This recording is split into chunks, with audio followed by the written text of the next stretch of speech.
Okay, TBA shop ကနေကြိုးဆိုပါရစေကျွန်တော်ဒီနေ့ review လုပ်ပေးမယ့်ကောင်က Redmi ရဲ့ K60 Pro ပါဒီကောင်ကထွက်ထားတာကအသစ်ဆက်တော့မဟုတ်တော့ဘူးဒီဇင်ဘာ2022လောက်တုန်းကထွက်ထားတာဒါပေမဲ့ review မလုပ်ရသေးရင်အကုန်သိကြီးပဲဆိုတော့ကြောင်ညာလေးပြင်ဆက်ကြည့်လိုက်အောင်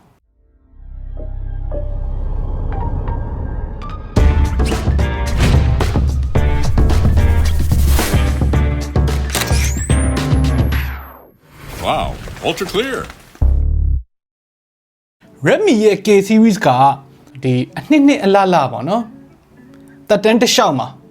အကုန်လုံးကပွဲဖြတ်ခဲ့တဲ့ကောင်တွေကြီးပဲလုံးဝဈေးကွက်ဖြတ်ခဲ့တဲ့ကောင်တွေကြီးပဲ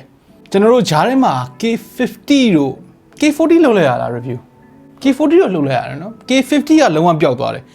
K50 နဲ့လောက်ပဲဟုတ်လားအော် K50 gaming မဲ့မလုပ်တာနော်အခု K60 ပြန်လာပြီ K60 မှာကျွန်တော်လက်ထဲမှာရောက်နေတဲ့ကောင်က K60 Pro ပေါ့နော်ရိုးရိုး version နဲ့ရှိတယ်အဲ့ဒီကောင်ကရိုးရိုး version က Snapdragon 8 Gen 1နဲ့ဒီကောင်က Snapdragon 8 Gen 2နဲ့ပြောရရင် flagship killer ဒါပေမဲ့ဒီနှစ်မှာ flagship killer ဆိုတာနဲ့မလိုက်အောင်ကို flagship တော်တော်လေးဆန်လာတယ် okay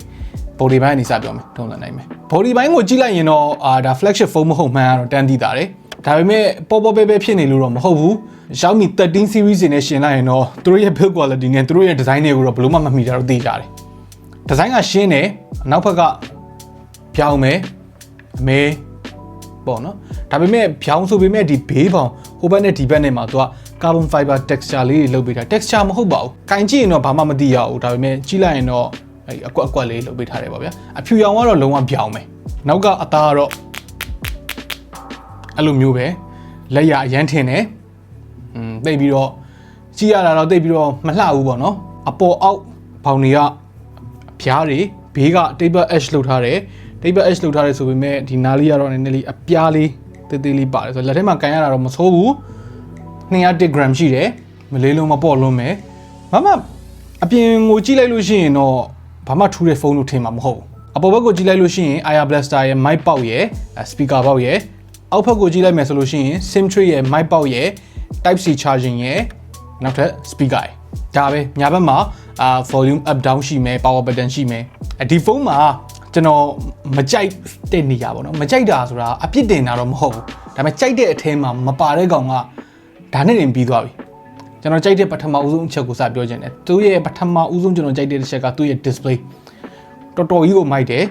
1080p plus လောက်နဲ့နေလိုက်လို့ရတယ်ဗျာဒီလား flagship ကြီးလား flagship မဟုတ်ဘူးလုံးဝဈေးအကြီးဆုံးကောင်မဟုတ်ဘူးအဲ့ဒါကို QHD plus 120Hz OLED out of the box မှာကာလာအဆင်ပြေလေးရှိတယ်ဟို Samsung S23 တို့ဘာလို့နေတော့သွားမရှင်နေပေါ့နော် display ကိုအဲ့လောက် level မျိုးကတော့မဟုတ်ဘူးဒါပေမဲ့တော်တော်လေးကောင်းတဲ့ထဲမှာတော့ပါတယ် 6.67 inches ရှိတယ် Dolby Vision HDR10 Plus အဲ့ဒါတွေကုန်ရတယ် HDR မှာဆိုလို့ရှိရင်1400 nits ထိရတယ် peak brightness ဟို flagship display တွေလိုမျိုးသူက curve ဖြစ်နေတာဘာညာမျိုးမရှိဘူးလုံးဝ flat ပဲအဲ့ဒါကလည်း game ဆော့တဲ့သူမျိုးတွေအတွက်ဆိုလို့ရှိရင်တော့ဘာမှညဉ့်ညင်စရာမရှိလို့ထင်တာပဲဒုတိယကြိုက်တဲ့တစ်ချက်ကသူ့ရဲ့ speaker ပိုးဆိုးပတ်ဆက်မိုက်တယ်ခဏလေးတရှင်းတစ်ပုတ်ဖွင့်ပြမယ်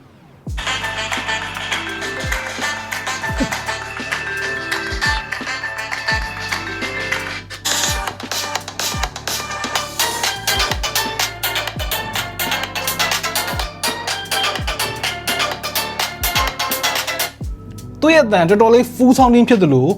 သူက earpiece ကနေလာတာမျိုးမဟုတ်ဘဲနဲ့အပေါ်မှာတက် grill နဲ့လောက်ထားတာဘေးပညာတော်တော်လေးညီတယ် stereo quality ကိုကောင်းကောင်းခံစားလို့ရတယ်ပေါ့ bass ကလည်းလုံလုံလောက်ရှိတယ်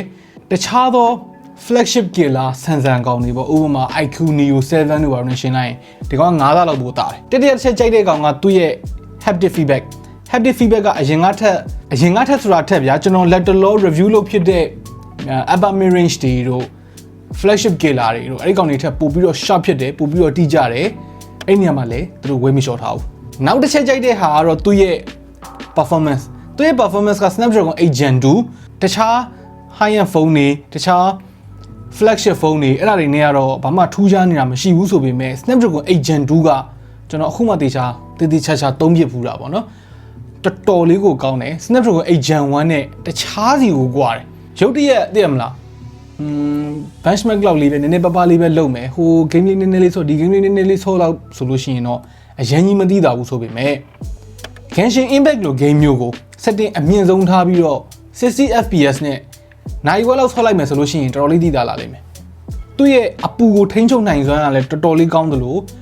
အကြာကြီးဆော့နေတဲ့အချိန်မှာလည်း FPS ကအများကြီးထိုးကျသွားတာမျိုးမရှိဘူးကြာတာတော့ကြာတာပေါ့နော်ဖုန်းမယ်ဆိုတော့ဒါပေမဲ့အများကြီးတိတိတသားတာမတော်တယ်ဖြစ်သွားတာမျိုးမရှိဘူးပြောမယ်ဆိုဒီဖုန်းက game တော်တော်ဆော့လို့ကောင်းတဲ့ဖုန်းသူ့ရဲ့ display နဲ့သူ့ရဲ့ stereo speaker နဲ့ဒီ performance နဲ့ကလုံးဝ flagship ခံစားချက်အပြည့်အဝရတယ်နောက်ထပ်တစ်ချက်ဒီ 1080p plus ထက်ပို့ပြီးတော့ display ကိုပေးတယ်လို့မျိုးပဲမျှော်လင့်ထားပေးနဲ့ရလာတဲ့ feature wireless charging ဒီကနေ့သားလေးက wireless charging ကို30 watt အထိ support လုပ်တယ်wire နဲ့ဆိုလို့ရှိရင်တော့ဘူးထဲမှာပါတဲ့သူ့ရဲ့120 watt charger နဲ့တွင်းလို့ရတယ်ကျွန်တော်တွင်းကြည့်တာတော့0 to 100ကို31မိနစ်အထိကြာတယ်သူတို့ကြော်ညာထားတာထက်တော့နည်းနည်းလေးပိုကြာတယ်ဒါပေမဲ့ who cares 31မိနစ်အဆင်ပြေတယ်ကင်မရာအနေနဲ့က3လုံးပါတယ်53 megapixel main camera ရဲ့8 megapixel ultra wide ရဲ့2 megapixel macro ရဲ့ဒီနေရာကတော့ flagship level performance ဟုတ်မဟုတ်ဆိုတာ